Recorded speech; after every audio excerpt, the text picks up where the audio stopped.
ٹھیک ہے، یکتا واحد. اچھا دیکھیے بچوں، میں آپ کو جہاں تک ہو سکتا ہے میں اس کے اشعار کی تشریح بتاؤں گی. لیکچر لمبا ہو گیا تو میں وہیں پہ اسٹاپ کر دوں گی، باقی کے اشعار کی تشریحات آپ لوگ خود کریں گے. ٹھیک ہے، چلیں. سب سے پہلے مشکل الفاظ اپنے یہاں پہ لکھ لیجیے. تشریح کرنے کے لیے سب سے پہلے ہم نے مشکل الفاظ لکھ دیے، پھر اس کے بعد تشریح کی ہیڈنگ ڈالتے ہیں. تشریح کی ہیڈنگ ڈال کے پھر ہم اس کی تشریح کرتے ہیں. ٹھیک ہے، انہیں ڈال دیتی ہیں ہیڈنگ تو آپ کو بھی پتہ چل جائے تشریح. صحیح، یہ ہیڈنگ ڈال کے ہم تشریح شروع کر دیتے ہیں. اب دیکھیے پہلے اللہ تعالیٰ اس شعر میں ہم اسٹارٹ جب کرتے ہیں تو ہم یہ کہتے ہیں اس شعر میں شاعر نے بتانے کی کوشش کی اللہ تعالیٰ کی کبریائی بیان کی ہے، اللہ تعالیٰ کی ثقافت، اللہ تعالیٰ کی دریا دلی، اللہ تعالیٰ کی پاک بازی، اللہ تعالیٰ کی مہربانی، اللہ تعالیٰ کی جو تمام صفات ہیں، بے شمار صفات ہیں اللہ تعالیٰ کے اندر، ان تمام صفات کو بیان کیا ہے کہ اللہ تعالیٰ بے عیب ہے، واحد ہے، ازل سے ہے، ابد تک رہے گا، اور کوئی شریک نہیں ہے، جو ہمیشہ قائم رہنے والا ہے، جس نے دنیا اس کائنات کو قائم کیا، بہت عظمت والا ہے، بہت مرتبے والا ہے، جس کا کوئی شریک نہیں ہے، بنا ماں باپ کے ہے، اور اس کا کوئی بہن بھائی نہیں ہے، اور اس کی ذات جو ہے وہ قدیم زمانے سے، عرصے سے ہے اور ازل سے ہے اور ابد تک رہے گی. ٹھیک ہے، جو سخی ہے، ثقافت کرتا ہے، جو کریم ہے، مہربانی کرتا ہے، جو بخشتا ہے، غفار ہے، جو رحم کرنے والا ہے، جس کی ذات جو ہے پاک و مقدس ہے، جو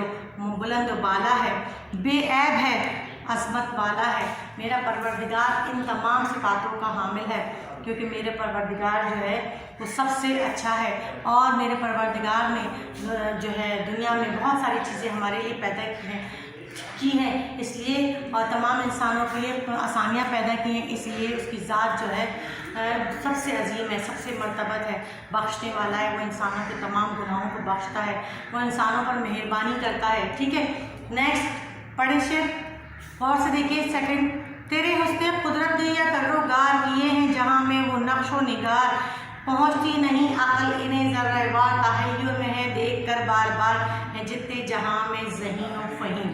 ٹھیک ہے، اب ایک بندے کروگار کہتے ہیں خدا کو، یعنی پروردگار کو. ٹھیک، نقش و نگار گل پھول بوٹے جو ڈیزائن وغیرہ بناتے ہیں ان کی بات کر رہے ہیں. ٹھیک ہے، ذرہ وار جتنی بھی دنیا میں چیزیں ہیں ان کو دیکھ کر جو بندہ حیران ہو جاتا ہے، تحیر حیرت کو کہتے ہیں. ٹھیک ہے، کہتے ہیں کہ میری پروردگار کا قدرت تو دیکھو، اللہ تعالیٰ کی صلاحیت تو دیکھو، کہ اللہ میں جو شاعر کہتے ہیں کہ قدرت تو دیکھو کہ اس نے جہاں کو کتنے خوبصورت نقش و نگار سے بنایا. یہ دنیا بے جان، بے رنگ، بے روح تھی. ٹھیک ہے، انسانوں کی آبادی سے پہلے یہ دنیا بالکل بے رنگ تھی. اللہ تعالیٰ نے جب انسان کو پیدا کیا تو اس کے لیے کائنات کے سورج، چاند، ستارے، پھول پودے، درخت، آبشارے، دریا، سمندر، یہ سب چیزیں اللہ تعالیٰ نے دنیا میں پیدا کر کے دنیا کو سجا دیا، دنیا کو بنا دیا صرف اور صرف انسانوں کے لیے، تاکہ انسان جو ہے اس کو اپنے عقل سے، اپنے شعور سے جو ہے ان سے فائدہ اٹھا سکے، ان کو حاصل کر سکے. تو میرے پروردگار کی کتنی مہربانی ہے کہ جتنا بھی شکر ادا کریں کم ہے کہ میرے پروردگار نے تمام چیزوں کو انسانوں کے لیے پیدا کیا، ہم سب کے لیے پیدا کیا، ہم سب لوگوں کے لیے کوئی ان سب چیزوں کو بخشا، انعام کے طور پر دیا. ٹھیک، تیسرا شعر ہے، زمین پر سماوات گرداں کیے، نجوم ان میں کیا کیا درخشاں کیے، نباتات بے حد نمایاں کیے، عیاں بحر سے در مرجاں کیے، حجر سے جواہر بھی زر وسیع. ٹھیک ہے، کہتے ہیں سماوات آسمان کو، ٹھیک ہے، گردہ کیے، گردش کرنے والا، نجوم نجم کی جمع ہے، درخشاں چمکنا، در مرجاں قیمتی پتھر ہے، ٹھیک ہے، نمایاں واضح کرنا، حجر ایک پتھر کا نام ہے، جواہر بھی قیمتی، جواہر ان کو کہا ہے جو قیمتی ہوتے ہیں زیور وغیرہ جو ہوتے ہیں، پتھر وغیرہ، زر وسیم سونا چاندی. ٹھیک ہے، کہتے ہیں جو اللہ تعالیٰ نے، یہ شاید کہتے ہیں اس شعر میں کہ اللہ تعالیٰ کی قدرت ہے کہ اس نے ہمارے سر پر آسمان چھوڑا ہے. ٹھیک ہے، جو آسمان اور کائنات میں چاند ستارے جو ہے وہ گردش کرتے رہتے ہیں، اور دیکھیں نجوم اور جو اس کے علوم کو جاننے والے نجوم ہوتے ہیں، وہ ان کی گردشوں سے جو ہے وہ وقت کا اندازہ لگاتے ہیں، آنے والے وقتوں کا اندازہ لگاتے ہیں کہ آگے آنے والے وقتوں میں کیا ہوتا ہے، کیا ہونے والا ہے. ٹھیک ہے، اور دیکھیں آسمانوں پر درخشاں کے ستارے کے دور سے چمکتے ہوئے کتنے خوبصورت لگتے ہیں، نباتات یعنی پودے اور جو ہے پودوں کو ہم پر اللہ تعالیٰ نے پودے پیدا کیے، پھول پودے زمین پر، اور سمندر میں انہوں نے سمندر میں سیپ موتی اور قیمتی پتھر نکالے سمندر سے، اور زمین سے انہوں نے کتنے کتنے خزانے نکالے جس میں سونا چاندی وغیرہ بھی شامل ہے۔ یہ میرے پروردگار کی قدرت ہے جس نے جب زمین کو بنایا، کائنات کو بنایا، تو اس نے اس میں کن کن چیزوں سے اللہ تعالیٰ نے انسان کو نوازا، اور پھر بھی انسان ناشکر ہے، اللہ تعالیٰ کا شکر ادا نہیں کرتا۔ ٹھیک ہے، اب دیکھیں نیکسٹ شگفتہ کی گل بہ فصل بہار، انادل بھی اور قمری و کبک ساز و برگ نقل و شجر شاخسار، تراوت سے خوشبو سے ہنگام کار، روا کی صبا ہر طرف اور نسیم۔ ٹھیک ہے، اب دیکھیے گل کہتے ہیں پھولوں کو، فصل بہار بہار کا موسم، انادل کہتے ہیں بلبل کو۔ غور سے دیکھتے جائیے بیٹا، تو آپ لوگوں کو کچھ الفاظ ایسے لگیں گے جن کو کبھی آپ نے پڑھا نہ سنا ہوگا۔ انادل یعنی بلبل، قمری کہتے ہیں فاختہ کو، کبک کہتے ہیں چکور کو، اور سار کہتے ہیں اونٹ کو۔ ٹھیک ہے، برگ نقل شجر یہ پودے درخت وغیرہ ان کو کہتے ہیں۔ ٹھیک ہے، شاخسار شاخوں کی جمع۔ ٹھیک، تراوت تازگی، ہنگامہ کر خوشبو سے مہکے ہوئے۔ ٹھیک ہے، اب دیکھیے اللہ تعالیٰ کی ہم پر مہربانی، انسان پر مہربانی، اللہ تعالیٰ نے ایک دم تازے بالکل خالص خوشبو والے پھول پودے جو ہیں پیدا کیے، اور بہار اور اتنے سارے موسم بنائے کہ جب بہار کا موسم آتا ہے تو قدرت کی خوبصورتی دیکھ کے بندہ ضرور سبحان اللہ کہنے کا دل چاہتا ہے۔ انادی کہتے ہیں بلبل کو۔ ٹھیک ہے، کہتے ہیں جیسے یہ بلبل، فاختہ، چکور اور اونٹ، یہ اتنے سارے جانور اور پرندے اللہ تعالیٰ نے پیدا کیے، پودے پھول پتے شاخ یہ سب پیدا کیے، ان سب کو کس لیے؟ انسان کے لیے، کہ جن سے جب باغ میں جائے تو ان کی خوشبوؤں سے، ان کے رنگوں سے جو ہے انسان مستفید ہو، اور جو ہے وہ ان سے تمام باغوں کو خوشبوؤں سے مہکا دیا۔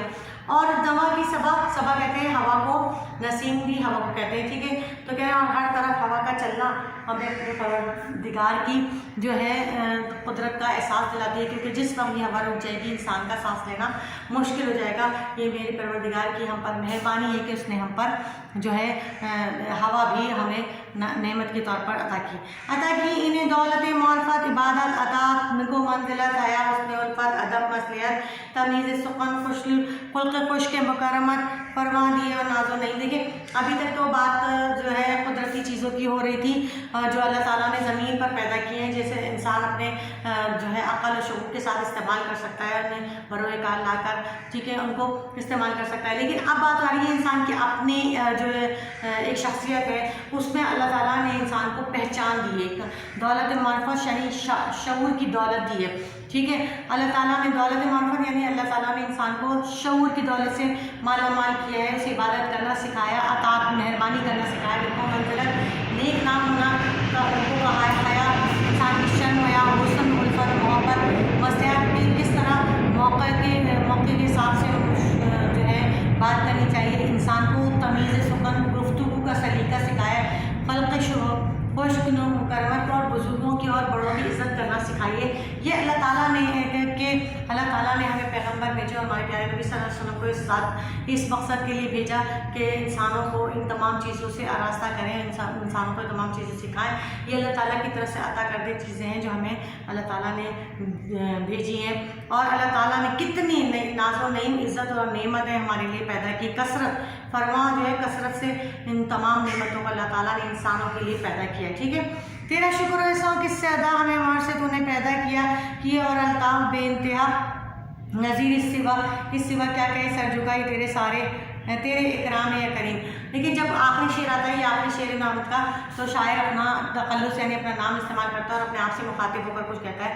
یہ شعر جو ہے گرامر کی روح سے مقطع ہے، یعنی کہ آخری شعر مقطع کہلاتا ہے، پہلا شعر مطلع کہلاتا ہے گرامر میں۔ ٹھیک ہے، تو بچوں جو آپ نے جو ہے اس میں شاعر جو ہے شکر ادا کر رہے ہیں اپنے پروردگار کو، کہہ رہے ہیں کہ تو نے مجھے کتنی محبت سے بنایا ہے، اور تیری تو کوئی مثال ہی نہیں، نظیر مثال کو کہتے ہیں کہ تو کوئی مثال ہی نہیں ہے، اور ہم تیرے آگے اپنا سر جھکاتے ہیں، اور تو تیرے اکرام، تیری مہربانیوں کی تو کوئی گنتی نہیں ہے، تو ہمیں نوازتا ہی رہتا ہے، اور ہم تیرے ناشکر بندے ہیں جو تیرے شکر ادا نہیں کرتے۔ ٹھیک ہے بچوں، یہاں تک رکھیے گا۔ صرف ایک شعر کی تشریح شاعر کے حوالے اور مشکل الفاظ کے ساتھ، ٹھیک ہے، آپ کر کے لائیں گے تو جو ہے مجھے پتہ چلے گا کہ آپ کو کس حد تک تشریح سمجھ میں آئی۔ ٹھیک ہے، تو اب میں تھوڑا سا طریقہ بھی بتا دیتی ہوں، نہیں تو آپ کنفیوز ہوں گے کہ مثل طریقہ تو بتایا ہی نہیں ہے، کس طرح کریں گے۔ دیکھیں، سب سے پہلے آپ ہیڈنگ ڈالیں گے تعارف نظم کی، اس میں بتائے گا کہ بندرجہ ذیل نظم، جو بندرجہ ذیل یہ بندرجہ ذیل بند جو ہے یا شعر جو ہے اس نظم یعنی ہم سے لیا گیا ہے، ٹھیک ہے، اور اس کے لکھنے والے نذیر اکبر آبادی ہیں۔ پھر تعارفی شاعر نذیر اکبر آبادی کو عوامی شاعر کہا جاتا ہے، اور ان کے بارے میں 2 لائنیں آپ لکھ دیں گے۔ ٹھیک ہے، مشکل الفاظ میں ابھی میں نے مجھے مشکل الفاظ وہ بتایا وہ کرنے، اس کے بعد تشریح کی گا، آگے سمجھ گئے۔ اچھا، ان کے کلام پر تبصرہ میں آپ کو جو ہے پورا جو ہیڈنگ کے ساتھ بتاؤں گی، لہٰذا رجسٹر لے کے بیٹھیے گا نیکسٹ لیکچر میں۔ آج کے لیے اتنا ہی، اللہ حافظ۔